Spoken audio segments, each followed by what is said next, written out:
Halo Sobat Nusantara, gimana kabarnya? Semoga kalian semua sehat selalu ya, dimanapun kalian berada. Balik lagi bareng aku di sisi gelap Nusantara, tempat dimana kita bakal bacakan cerita-cerita mistis, misteri, dan pengalaman horor mengenai urban legend dan mitos di Nusantara, yang siapa tahu aja bisa terjadi juga di sekitar kalian. Untuk cerita kali ini kita akan bacakan cerita mengenai arwah gentayangan korban bom Bali. Jadi, buat Sobat Nusantara yang belum tahu, dulu di Bali pernah terjadi satu peristiwa kelam, yaitu kasus bom Bali di tahun 2002. Tepatnya di 12 Oktober 2002. Akibat peristiwa itu, 202 orang tewas dan 209 orang mengalami luka-luka. Dan di cerita kali ini, kita akan menceritakan pengalaman relawan yang membantu untuk evakuasi korban peristiwa tersebut. Yang setelah kejadian tersebut, di rumahnya sering tercium bau hangus yang tidak diketahui sumbernya. Penasaran? Buat teman-teman yang baru join, jangan lupa subscribe di channel ini supaya kalian gak ketinggalan cerita-cerita horor, mistis, misteri mengenai urban legend dan mitos yang ada di Indonesia. Oke, tanpa perlu berlama-lama lagi, kita langsung masuk saja ke ceritanya.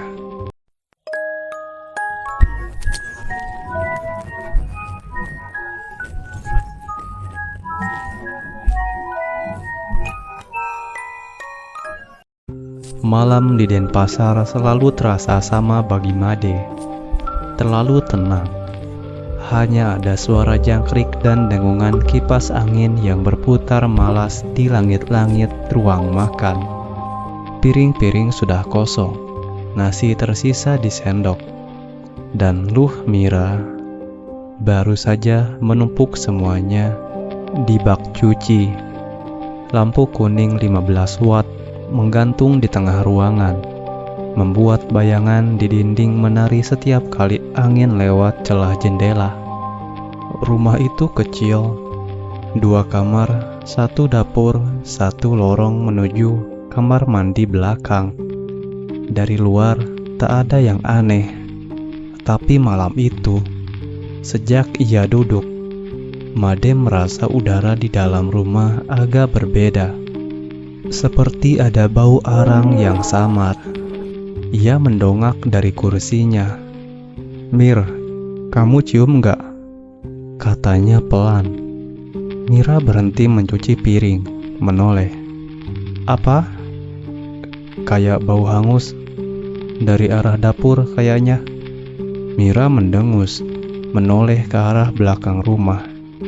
"Tuh kan, kamu lagi. Tiap malam bilang bau. Mungkin itu dari tetangga bakar sampah, Dek." Made tidak menjawab. Ia bangkit, melangkah beberapa langkah ke arah dapur. Bau itu masih ada, tipis tapi cukup membuat dada terasa berat. Bukan bau plastik terbakar, lebih mirip daging. Ia berdiri di ambang dapur. Kompor gas padam, tungku bersih. Tidak ada asap, tapi rasa hangat seperti keluar dari tembok. Ia tempelkan telapak tangan ke keramik dinding. Hangat, betulan. Mira datang sambil mengelap tangan. "Sudah yuk, tidur. Jangan pikir aneh-aneh." Made menoleh pelan, menatap matanya. "Ini temboknya panas, Mir." "Iya, mungkin karena kompor baru dimatikan tadi siang. Udah, besok kerja pagi." Mira berjalan ke kamar, tapi Made tetap berdiri di dapur, memandangi dinding yang masih hangat. Suara jangkrik di luar berhenti sesaat, lalu mulai lagi. Tapi kali ini lebih pelan, seperti jauh. Ia menghela napas, menatap sekeliling dapur. Tak ada apa-apa, hanya perabot sederhana. gantungan kain lap dan ember biru di sudut. Tapi saat ia menoleh ke lorong kecil di sebelah kanan, lorong yang menuju kamar mandi, lampu di sana tampak berkedip sekali. Hanya sekali, tapi cukup membuat jantungnya berdebar. "Mir," katanya. Tak ada jawaban, hanya suara air keran di kamar. Made menatap lorong itu lagi. Ujungnya gelap, lampu 5 watt di langit-langit berkedip pelan, seperti kehabisan daya. Udara di sana terasa lebih panas, bau hangus makin jelas, menyengat sampai ke mata. Ia mundur setengah langkah. "Ah, mungkin tikus mati," gumamnya. Tapi dalam hati, ia tahu bau itu bukan bau bangkai. Ia sudah pernah mencium bau seperti itu 20 tahun lalu, di malam yang tak pernah bisa ia lupakan. Udara makin berat. Made masih berdiri di ambang dapur, menatap lorong sempit yang temaram itu. Lampu kecil di langit-langit berkedip lagi 2 kali, lalu menyala redup. Seperti kehabisan listrik, ia mendengar sesuatu yang kecil, samar tapi cukup jelas di tengah keheningan rumah. Tap, tap, tap. Langkah kaki, pelan, berat. Seolah seseorang sedang berjalan tanpa alas kaki di atas lantai keramik yang dingin. Made menegakkan tubuh, menatap lebih dalam ke lorong. "Mir," suaranya nyaris berbisik. Tidak ada sahutan dari kamar, hanya bunyi langkah itu yang berhenti tiba-tiba, seperti seseorang sadar sedang didengar. Ia menelan ludah. "Mira," ia panggil lagi, kali ini lebih keras. Hening. Hanya ada suara kipas angin dari ruang makan yang berputar lambat dan detak jam dinding yang entah kenapa terdengar sangat keras malam itu. Made memajukan langkahnya, berhenti di depan pintu lorong. Ujung lorong gelap total. Kamar mandi di sana belum ia hidupkan lampunya. Cahaya dari ruang tengah tak sampai ke sana. Ia sempat berpikir mengambil senter, tapi kakinya tetap diam di tempat, seperti menunggu sesuatu yang akan muncul. Tap. 1 langkah lagi, tapi bukan dari dirinya, dari arah kamar mandi. Sekujur tubuhnya merinding. Ia ingin memanggil Mira, tapi suaranya seperti tertahan di tenggorokan. Ia memaksa bicara. "Siapa di sana?" Tidak ada jawaban. Namun udara dari arah lorong berubah. Hangat, lembab, berbau gosong seperti tembaga yang terbakar. Ia mencium tajam, sama persis seperti malam tadi di dapur. Hanya kali ini lebih pekat, lebih nyata, dan ada sesuatu yang lain di baliknya, semacam bau rambut hangus. Made mundur selangkah. Lampu lorong tiba-tiba mati sepenuhnya. Gelap total. Ia menatap, menunggu matanya menyesuaikan. Dalam remang yang samar, ia bisa melihat sedikit cahaya dari ruang makan yang memantul di lantai. Cukup untuk melihat bahwa di ujung lorong di depan pintu kamar mandi ada sesuatu. Bukan jelas wujudnya, tapi seperti siluet seseorang berdiri membelakangi cahaya. Tingginya sepinggang pintu, bahunya miring, kepalanya sedikit menunduk, tidak bergerak, tidak bersuara. Made menahan napas. Ia tidak berani bicara lagi. Beberapa detik lewat, kemudian Pelan-pelan, siluet itu miring sedikit ke kanan. Gerakan kecil tapi seperti seseorang menoleh. Ia hampir menjatuhkan gelas di tangannya. Tanpa sadar, ia melangkah mundur, tapi lututnya membentur kursi ruang makan, menimbulkan bunyi yang keras. "Made!" Suara Mira terdengar dari kamar. "Kamu ngapain?" Made menoleh cepat ke arah kamar. "Ada orang di belakang." Begitu ia menatap lagi ke arah lorong, siluet itu sudah tidak ada. Yang tersisa hanya lorong kosong dengan tembok pucat dan lantai yang memantulkan cahaya kuning dari ruang makan. Tapi bau gosong belum hilang, malah makin kuat. Mira keluar dari kamar, ngantuk, wajahnya kesal. "Kamu ini kenapa sih, Dek?" Made menatap lorong lalu ke istrinya. "Tadi ada orang di depan kamar mandi. Aku lihat jelas." "Orang dari mana? Semua pintu dikunci." "Kamu capek? Udah jam berapa ini?" Made tidak menjawab.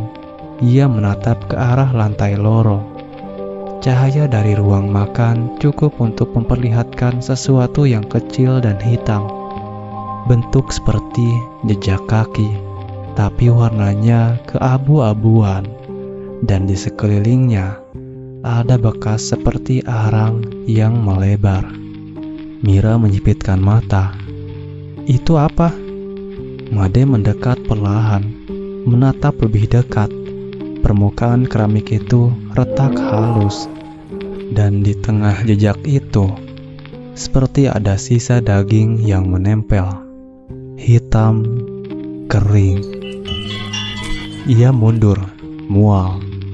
Mira menutup hidung, tapi heran. "Nggak ada bau apa-apa kok. Kamu kenapa?" Made memejamkan mata. Bau hangus di hidungnya seperti menempel di otak. Kuat, jelas, menusuk. Ia membisik, "Mir, ini kayak dulu." Mira diam sejenak, lalu berkata lirih, "Jangan mulai lagi."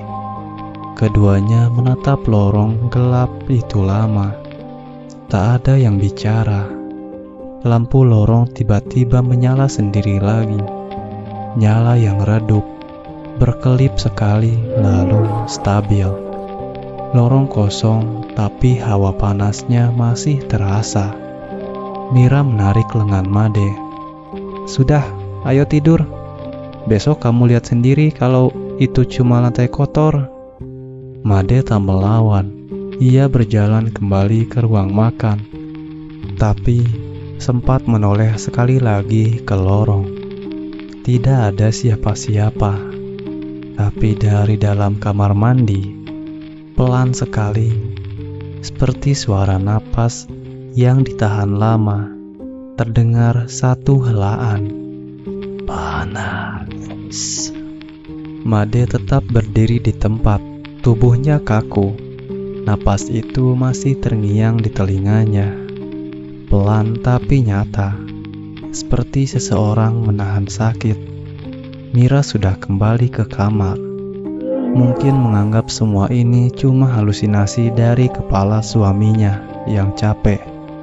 Tapi Made belum bisa berpaling. Lorong itu seperti memanggilnya. Udara di sana berat, lebih panas dari tadi. Lampu di langit-langit bergetar sedikit. Mungkin karena angin dari kipas, tapi getarannya aneh. Bukan bergoyang ke kiri kanan, melainkan naik turun. Seperti ada sesuatu di atasnya yang bergerak pelan. Made mengusap wajahnya, mengatur napas. "Oke," bisiknya ke diri sendiri. "Aku cek sebentar, habis itu tidur." Ia mengambil senter kecil dari atas kulkas, menyalakannya. Cahaya putih memantul di lantai keramik lorong. menyorot jejak hitam yang tadi sempat ia lihat. Sekarang sudah setengah memudar, tapi masih jelas bentuknya. Ia jongkok, menyentuh ujungnya dengan ujung jari. Dingin, tapi di bawahnya lantai terasa agak lembab. Ia angkat jarinya, mencium, dan menahan napas. Bau terbakar, mirip lemak goreng yang gosong, tapi lebih tengik, seperti darah yang lama mengering. Made mengusap jarinya ke kain di bahunya, menatap ujung lorong. Kamar mandi pintunya sedikit terbuka, sekitar 2 jari lebarnya. Cahaya dari senter memantul di ubin putih di dalam. Tak ada suara lagi. Langkahnya pelan. Sandalnya bersentuhan dengan lantai, menimbulkan bunyi kecil ceklek yang bergema di rumah yang terlalu tenang itu. Setiap langkah mendekat, hawa panas makin terasa, seperti dari kompor yang baru saja dimatikan. "Siapa di sana?" Suaranya rendah tapi tegas, mencoba terdengar berani.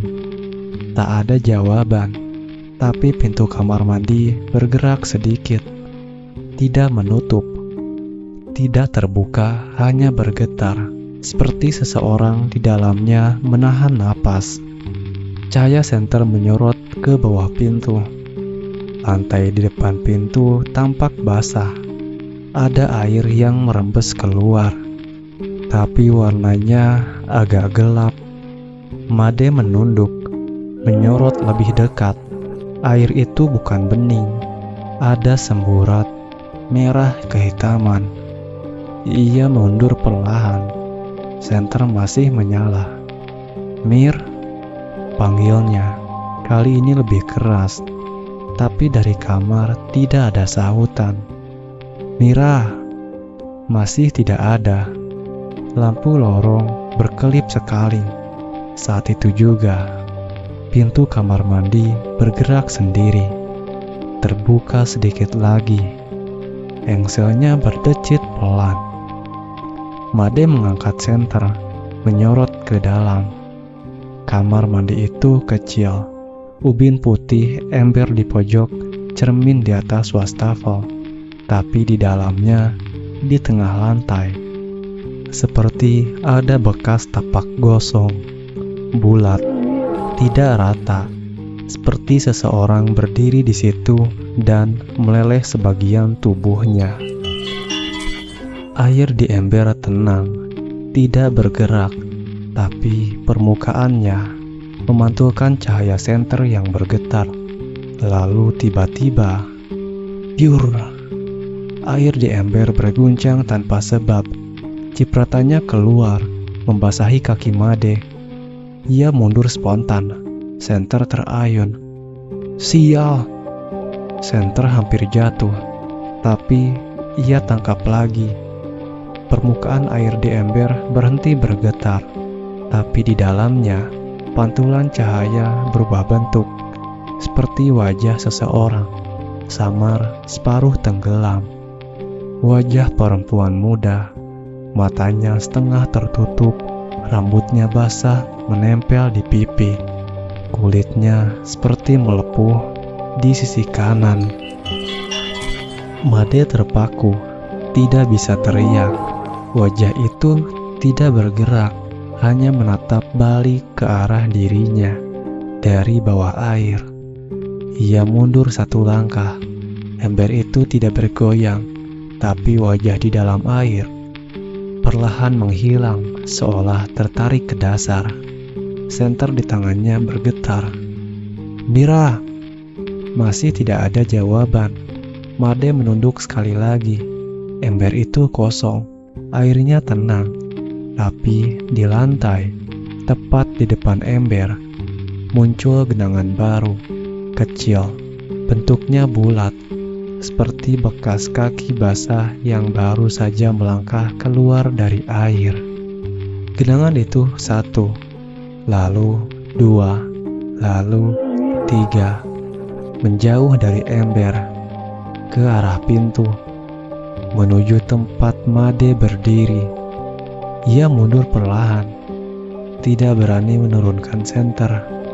Genangan itu terus muncul, langkah demi langkah sampai hanya berjarak 2 ubin darinya. Tiba-tiba terdengar suara pelan dari dalam kamar mandi. Suara perempuan serak. Panas ya. Cahaya senter di tangan Made berkedip. Sekali, 2 kali, lalu mati.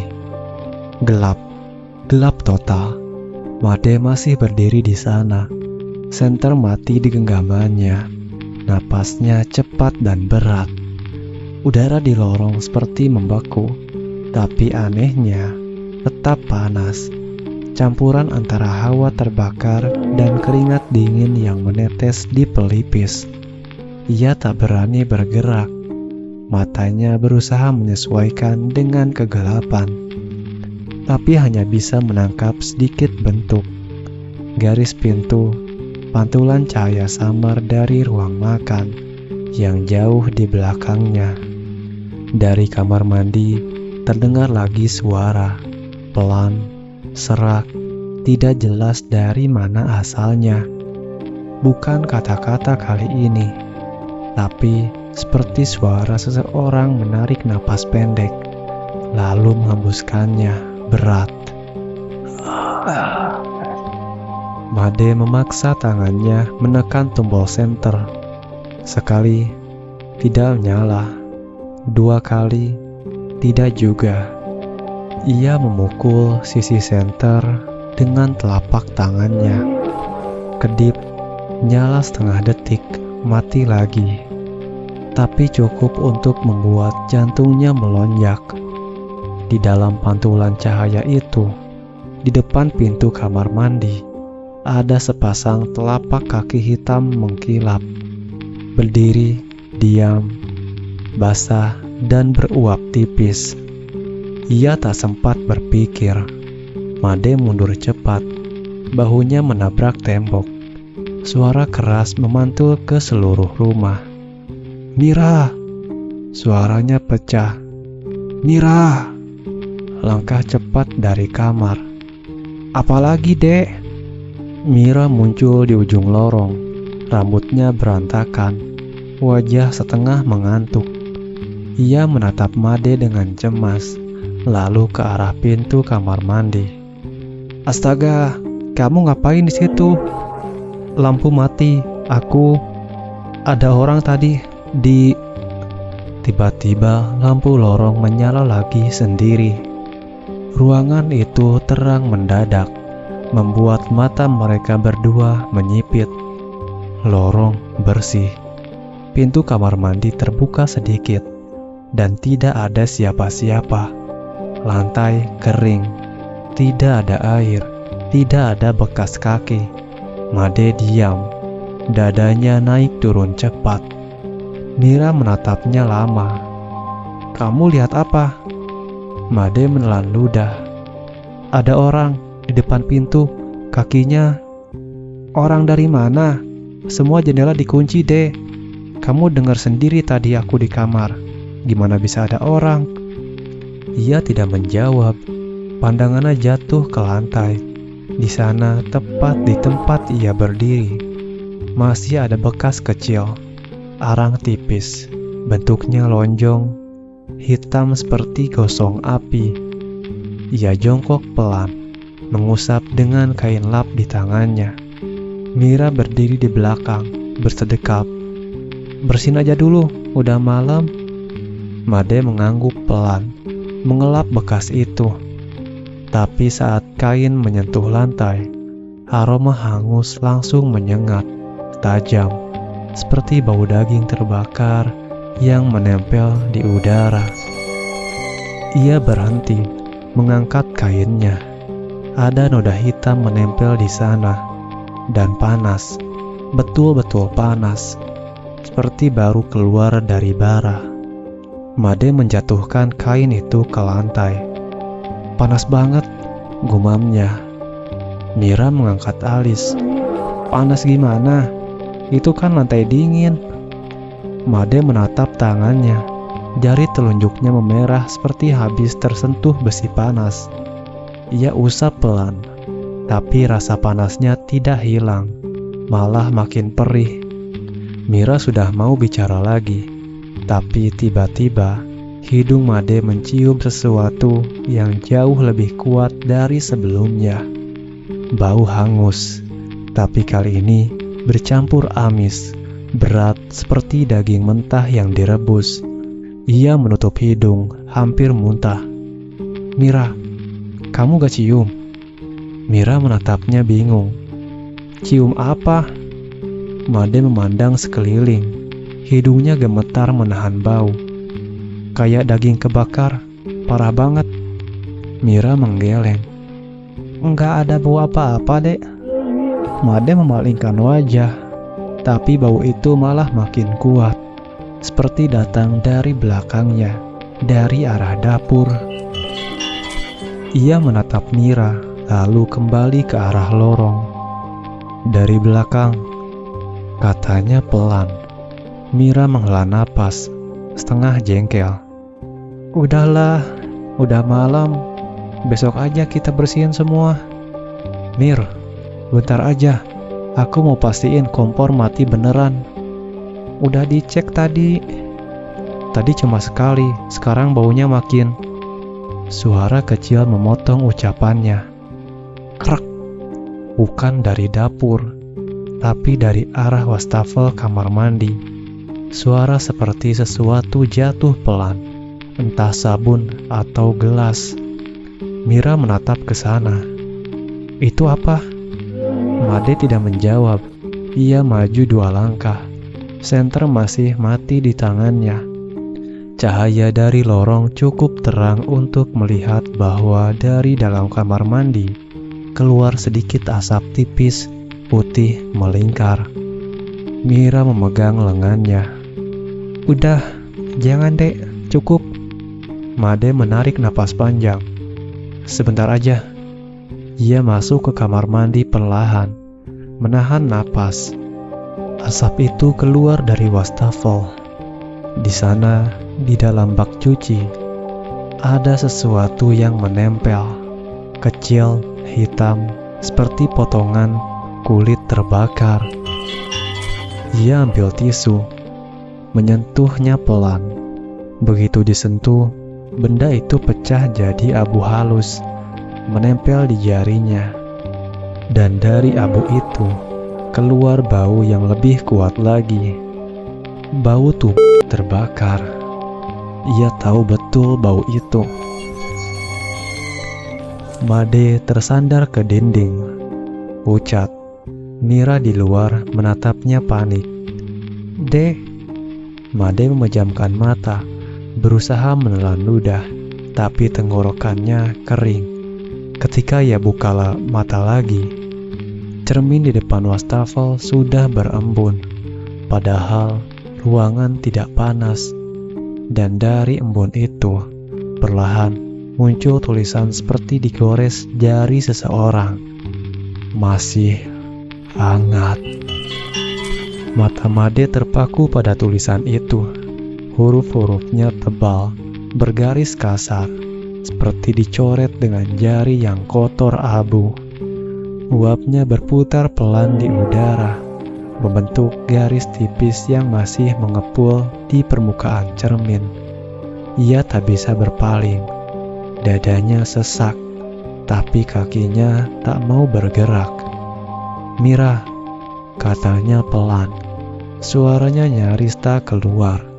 Lihat ini. Mira yang masih berdiri di ambang pintu kamar mandi melangkah maju.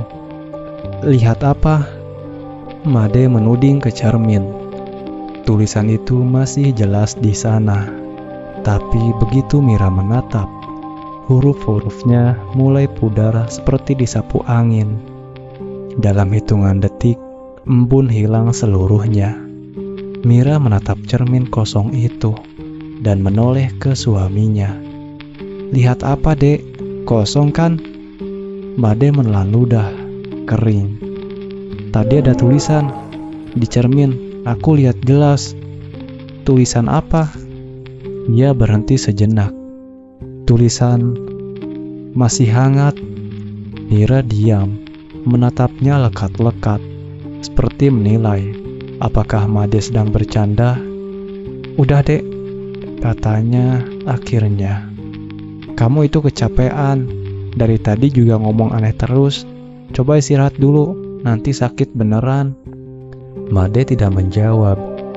Matanya kembali ke cermin. Permukaannya bersih, tapi di tengah-tengah kaca ada noda kehitaman kecil, seperti bekas jari yang terbakar.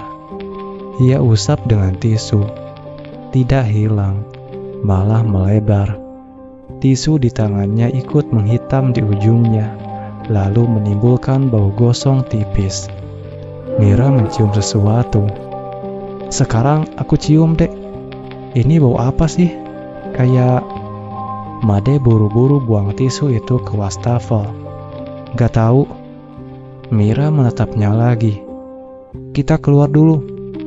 Made masih diam.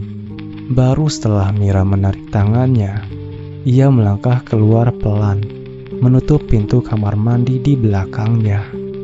Begitu pintu tertutup, rumah kembali sunyi. Hanya suara kipas angin dan detak jam di ruang makan.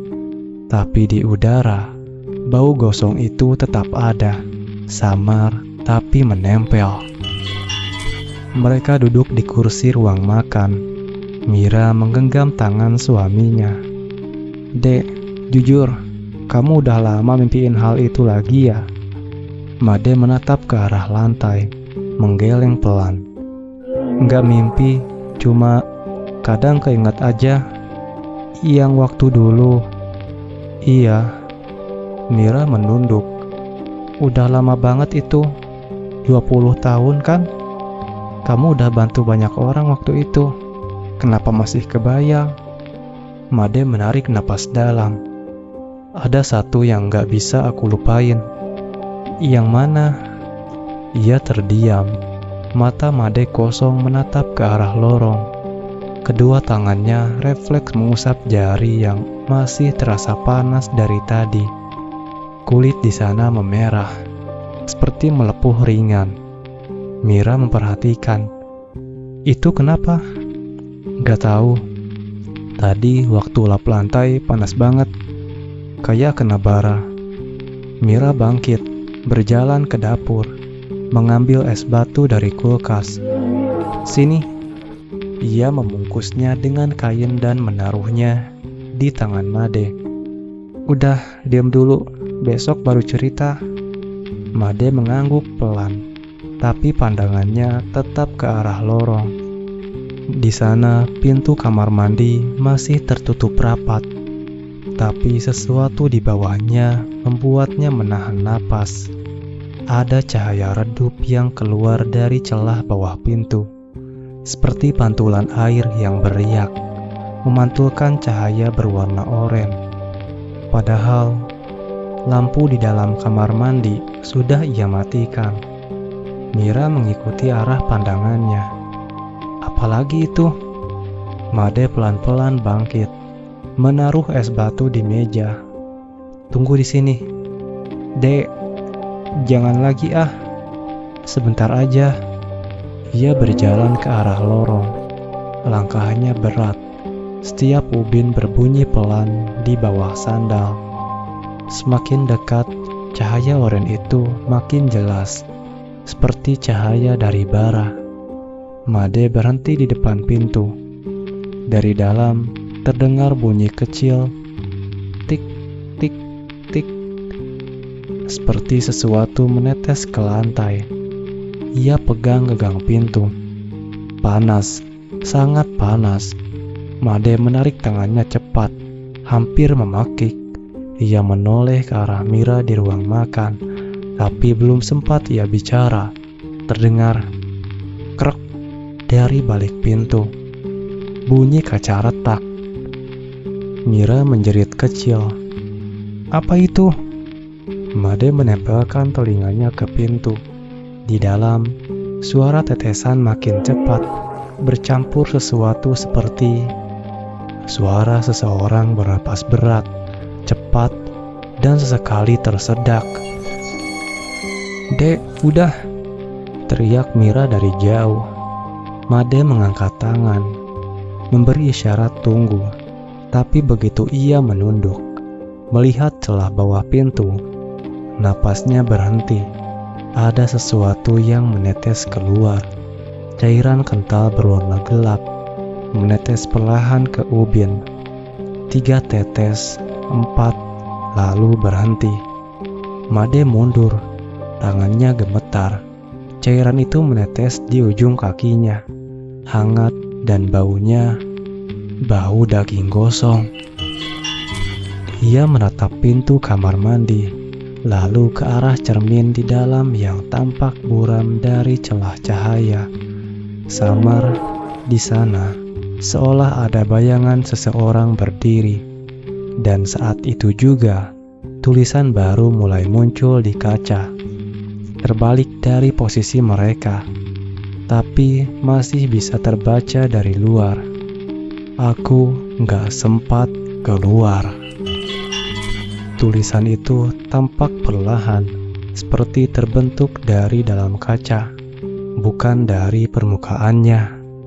Hurufnya basah, bukan dari uap, tapi seperti darah encer, menetes ke bawah, membuat garis merah tipis di permukaan cermin. Mira menutup mulutnya. Suara kecil lolos dari tenggorokannya. "Dek, itu beneran ya?" Made menatap tak berkedip. Suaranya kering. "Jangan dekat-dekat." Cahaya oranye dari bawah pintu makin terang. Suara tetesan cairan berubah jadi tik, tik, tik yang ritmis, seperti detak jam tapi lebih basah, lebih dekat. Made mundur 1 langkah, tapi dari balik pintu terdengar sesuatu yang baru. Suara kain bergesek pelan, lalu napas berat.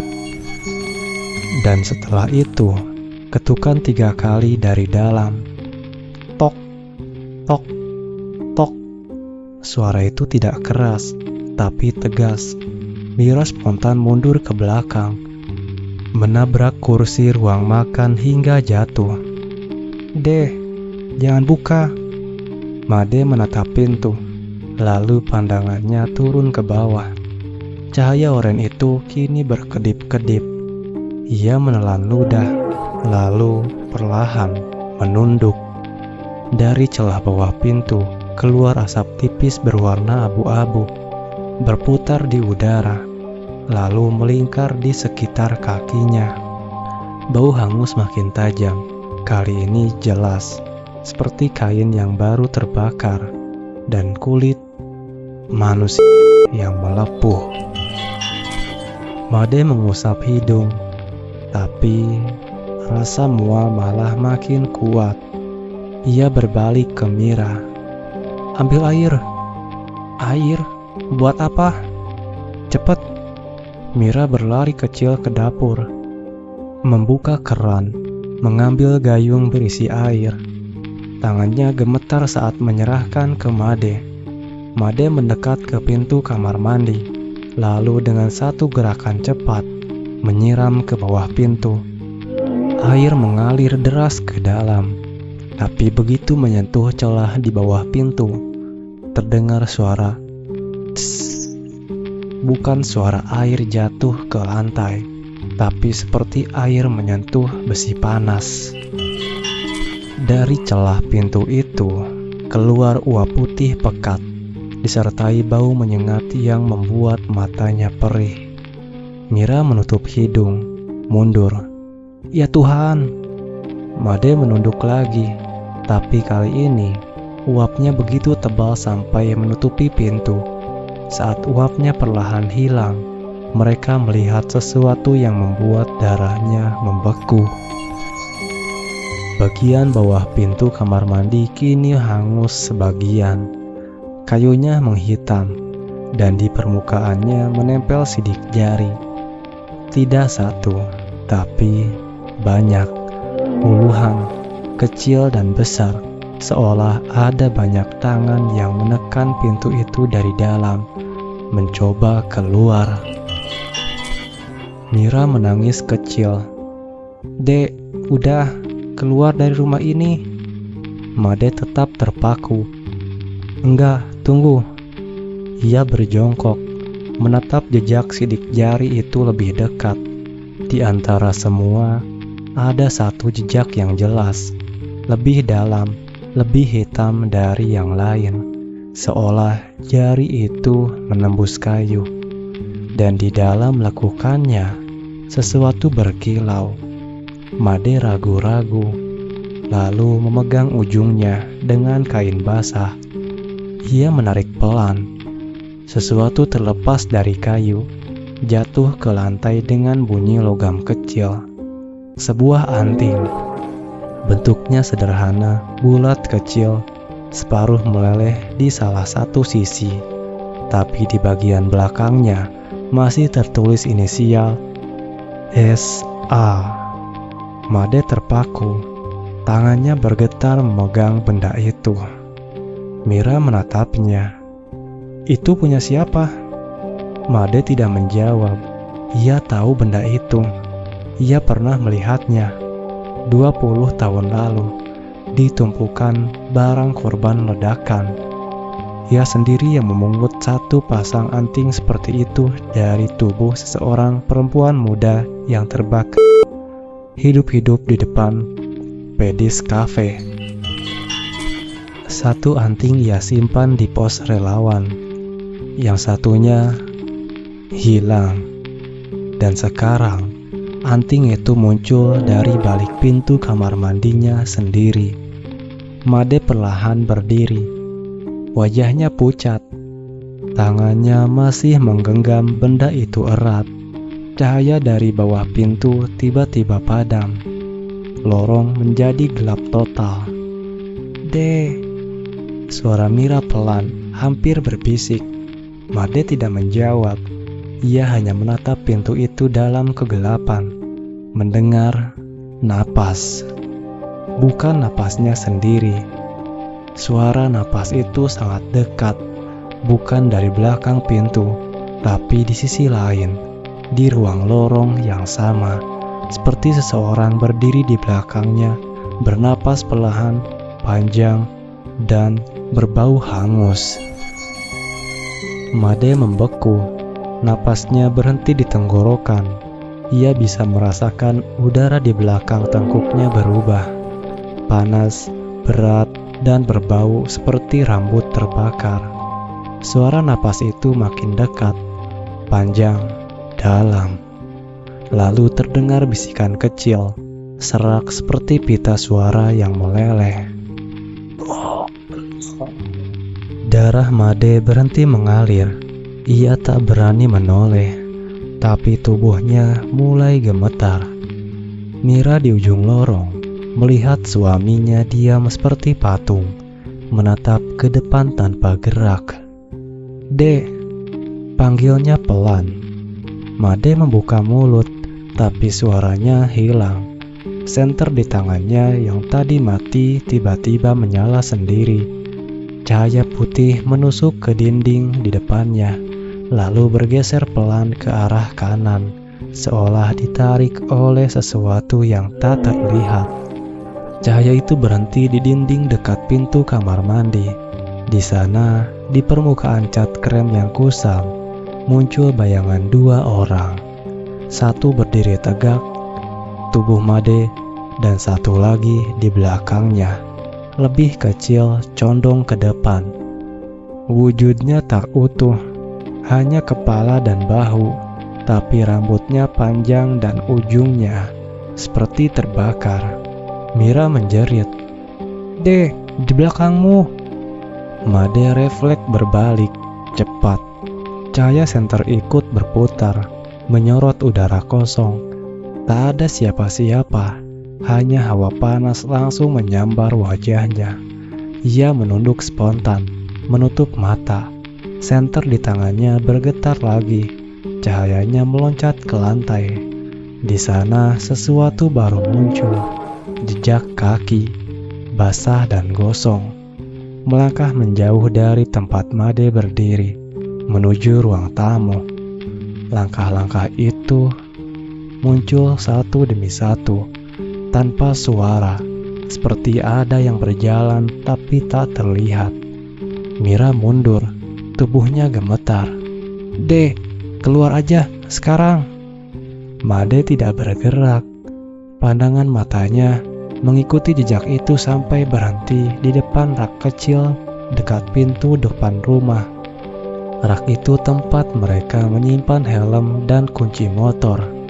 Dari atasnya salah satu helm tiba-tiba jatuh sendiri. Brak! Bunyi keras menggema di seluruh rumah. Helm itu menggelinding perlahan ke lantai, berhenti tepat di depan pintu, menghadap Made. Lalu sesuatu menetes dari bagian dalam helm. Cairan bening bercampur merah, menetes pelan. Made menunduk, menatapnya. Itu bukan air, dan di dalam helm ada sesuatu. Ia mendekat perlahan, menyorot dengan senter. Cahaya menyingkap potongan kecil kain hitam yang meleleh, menempel di bagian dalam helm. Di kain itu ada serpihan kulit. Mira menjerit lagi, kali ini lebih keras. "Astaga, Dek, keluar, sekarang juga." Made mundur satu langkah, tapi matanya tetap pada helm itu. Dari dalamnya asap tipis mulai keluar, dan udara jadi panas seperti oven. Bau gosong memenuhi seluruh ruangan. Dan bersamaan dengan itu, dari arah dapur terdengar suara logam beradu keras. Klang! Mira menutupi telinganya. "Apa itu?" Made menoleh cepat. Kompor. Suara itu dari sana. Ia berlari ke dapur. Senter menyorot jalannya. Kompor mereka. Padahal gasnya sudah dimatikan. Kini terbuka sedikit. Api biru menyala pelan di salah satu tungku. Tapi yang membuat Made membeku bukan itu. Di atas api itu tergantung panci kecil, dan di dalam panci air sedang mendidih. Tapi tidak ada yang menaruhnya di sana. Dan dari dalam air mendidih itu muncul gelembung besar-besar bersama bau daging manusia yang matang. Made mendekat, tangannya bergetar. "Ini gak mungkin." Mira muncul di belakang, wajahnya pucat pasi. "Dek, jangan sentuh." Terlambat. Made mematikan api, tapi air di dalam panci masih mendidih, bahkan makin kuat. Buihnya muncrat, dan di antara buih itu muncul sesuatu yang keras, sebuah jari. Pucat, ujungnya gosong, kuku terkelupas sebagian. Mira menjerit histeris, menabrak meja sampai piring-piring jatuh. "Dek, itu apaan?" Made hanya berdiri, senter di tangannya gemetar hebat, napasnya memburu. Jari itu berputar, pelan di dalam air mendidih, lalu muncul lagi ke permukaan. Dan di bawah jari itu, ada sesuatu lain yang mulai naik dari dasar panci. Seperti wajah seseorang, melepuh, matanya separuh terbuka. Made menjerit untuk pertama kalinya malam itu. Langkahnya mundur cepat, menabrak dinding. Senter terjatuh ke lantai. Cahayanya menyorot ke arah bawah, ke kaki mereka. Air mendidih dari panci tumpah, mengalir ke lantai, mendesis. Dan di genangan air panas itu, refleksi wajah terbakar itu masih tampak. Tapi kali ini matanya menatap lurus ke arah Made. Genangan air panas di lantai perlahan merembes di antara ubin, meninggalkan kilau aneh. bukan pantulan cahaya, tapi seperti riak yang masih bergerak. Meski air seharusnya sudah tenang, Made berdiri terpaku, napasnya tersengal, tubuhnya seperti menolak percaya pada apa yang baru saja dilihat. Mira di belakangnya memeluk lengan sendiri, punggungnya menempel ke dinding, matanya tak lepas dari genangan itu. "Dek, kita keluar aja ya," bisiknya. Made tidak menjawab, ia masih menatap lantai. Di mana bayangan samar itu, wajah dengan mata terbuka setengah, tampak terus bergeser pelan mengikuti arah pandangannya. Ia memejamkan mata, menghitung dalam hati, mencoba menenangkan diri. 1, 2, 3. Tapi setiap kali ia membuka mata, bayangan itu tetap ada. Dan sekarang ia menyadari satu hal. Genangan itu tidak sekedar air. Permukaannya bergetar seperti meniru gerakan napasnya sendiri. "Dek," suara Mira lagi, lebih keras kali ini. "Kita keluar sekarang." Made menelan ludah, menatap istrinya. "Tunggu, aku cuma mau pastiin sesuatu." Ia melangkah ke arah kompor. Dari lubang ventilasi di atas tungku, keluar embusan hawa panas tipis, bersuara lirih seperti desahan panjang. Udara di dapur terasa berat, berbau tajam logam terbakar, tapi anehnya tak ada asap. Made mengulurkan tangan ke arah panci yang kini kosong. Besi di bawahnya masih hangat, tapi tidak sampai membakar kulit. Namun, ketika jarinya menyentuh permukaannya, telapak tangannya langsung bergetar, bukan karena panas, karena ia merasa sesuatu di balik logam itu berdenyut. "Dek," suara Mira terdengar ragu. "Kenapa diam?" Made tak menjawab, ia menekan lebih kuat. Denyutan itu makin terasa, teratur, pelan, seperti degup jantung yang terperangkap di bawah besi dapur. Ia menarik tangannya cepat, mundur satu langkah.